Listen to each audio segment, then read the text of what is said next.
یہ فرمایا کہ احمد رضا خان صاحب کی مدح سرائی کیوں کی؟ ہم نے کہاں کی بھیا، جو سچ تھا بیان کیا۔ دیکھیں لمبی بات نہیں ہے، مر کے اللہ کو جواب دینا ہے یا نہیں، اللہ کو جواب دینا۔ اور جب خاص طور پہ یہ بات پتہ ہو کہ 66 مفتی جہنم میں جائیں گے اور 33 جنت میں جائیں گے، کسی کو دماغی خلش ہے کہ اتنی نازک علم کو اختیار کرے اور یوں پلسرات کو اپنے برباد کرے؟ خان صاحب نے جو اچھی چیزیں لکھی ہیں اچھی ہیں۔ ہمارے جتنے دوست مفتیان کرام، ہمارے بہت سے لوگ جو آتے ہیں، ہم انہیں کہتے ہیں انہیں ضرور پڑھو، بس 2 چیزوں پہ نہ جانا، ایک جو انہوں نے گالیاں لکھی ہیں اس کی طرف نہ جانا، اور ایک جن کو انہوں نے کافر کہا ہے اس پہ نہ جانا، باقی بہت علم ہے، اس سے فائدہ حاصل کریں، یہ مفتیوں کے لیے ہے۔ اب جو چیز احمد رضا خان صاحب نے نہیں لکھی ہم کیسے ان کی طرف منسوب کر دیں؟ دارالعلوم دیوبند میں جو مفتی حضرات تھے آخر انسان تھے نا، ہمیں سب سے زیادہ اچھی رہنمائی ایک مرتبہ جب ماتقی صاحب کی خدمت میں حاضری ہوئی تو ان سے ملی۔ دیوبند کے علماء کی بہت تعریف یہ وہ، تو حضرت نے فرمایا یہ سب چیزیں درست ہوں گی اور درست ہیں، مگر یہ خیال رکھنا چاہیے کہ وہ بھی انسان تھے، اور اگر کہیں ان سے کوئی غلطی اور خطا ہو گئی ہے تو اس کو علمی انداز سے ادب کے ساتھ واضح کر دینا چاہیے۔ تو اس لیے جو جس فرقے سے منسوب ہے وہ سمجھتے ہیں کہ یہ سب معصوم ہے۔ شیعہ حضرات کو اپنے بزرگوں کی عبادت، اپنے بزرگوں کی محبت لے ڈوبی، کوئی چیز، ائمہ تھے، مجتہدین تھے، علمی خطا ہو سکتی تھی، کوئی چیز آ جائے، بجائے اس کے کہ یہ کہیں کہ اجتہادی طور پہ خطا ہو گئی، ثابت کریں گے کہ نہیں کتاب و سنت یہی ہے۔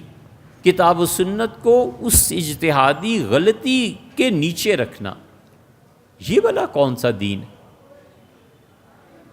اہل تشیع جمعہ نہیں پڑھتے، ان کا ایک پورا فرقہ ہے جو جمعہ نہیں پڑھتا، وہ کہتے ہیں جمعہ فرض ہی نہیں ہے، وہ کہتے ہیں اللہ نے کہا کہ جمعے کے دن کاروبار چھوڑ کے اور آؤ اور نماز پڑھو، تو یہ اس وقت ہے آئے جب امام آخر زمان تشریف لائیں گے، حضرت مہدی تشریف لائیں گے، ان سے پہلے جمعہ فرض ہی نہیں۔ جب جمعہ فرض نہیں ہے تو ظہر تو پڑھو، پھر ظہر کہاں، وہ بھی نہیں ہے فرض، بس ٹھیک ہے۔ یہ کیا عقیدہ اور یہ کیا چیز؟ اور دوسرا فرقہ جو ہے، یعنی مفتی جعفر صاحب کو ہم نے دیکھا جمعہ نہیں پڑھتے تھے، فرماتے تھے جب حضرت آخر زمان تشریف لائیں گے جمعہ پڑھیں گے۔ اور جو دوسرا طبقہ جمعہ پڑھتا ہے وہ بھی جب امامت کی بحث آ جائے یہ چیزیں تو ان کا وکالت کرنے لگتا ہے، نہیں حضرت نے صحیح کہا، اور ان کا غلط بات ہے یار، ایسے نہیں ہوتا۔ اسی طرح عقیدہ ہے، خوارج میں عبیدیہ کا یہ عقیدہ تھا کہ معاذ اللہ، استغفر اللہ، اللہ کی شکل و صورت ہے۔ یہ جو حدیث آئی ہے نا، خلق اللہ آدم علی صورتہ، اللہ نے آدم علیہ السلام کو اپنی صورت پہ پیدا فرمایا ہے، یہ حدیث ان کے یہاں بھی ہے، ہمارے یہاں بھی ہے۔ ہمارے یہاں یا تو اس کی تعویل کی گئی ہے یا من و عن اس کو مان لیا گیا ہے۔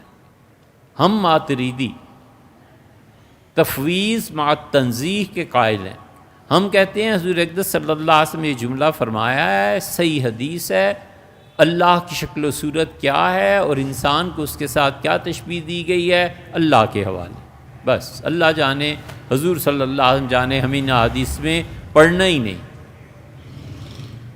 یہ وہ عقیدہ، اس پہ میں بھی ہوں اور ماتریدیاں۔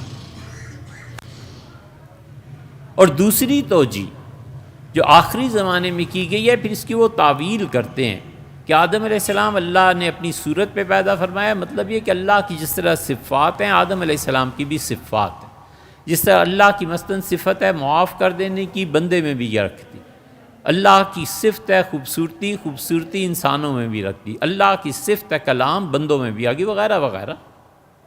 یہ ہمارا عقیدہ ہے۔ عبیدیہ کا عقیدہ تھا کہ خدا کی شکل ہے والعیاذ باللہ، اور یہی عقیدہ بعض اہل حدیث نے لیا ہے، وہ بھی اسی گمراہی کے قائل۔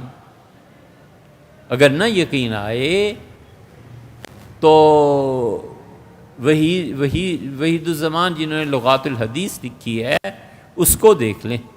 انہوں نے صاف صاف لکھا ہے کہ ہمارا بھی وہی عقیدہ ہے جو عبیدیہ خارجیوں کا تھا. یہ حنبلی بہت سے اس کے قائل. تو اس لیے ایسی چیزوں میں پڑھنے کی ضرورت ہی نہیں ہے کہ جس میں امت میں افتراق، تفریق، انتشار پیدا ہوتا ہو. ادھر وہ ہیں، ادھر اہل حدیث حضرات ہیں، ان کے یہاں بھی خان صاحب نے جو چیزیں غلط لکھی ہیں سو غلط ہیں. ہمیں صحیح اور غلط کی تمیز رکھنی چاہیے اللہ کو جواب دینا. یہ تھوڑا ہی ہے کہ جو فرقے سے ہیں اس کا دفاع ایسے کریں گے سب معصوم تھے، ایسے نہیں ہے بھیا.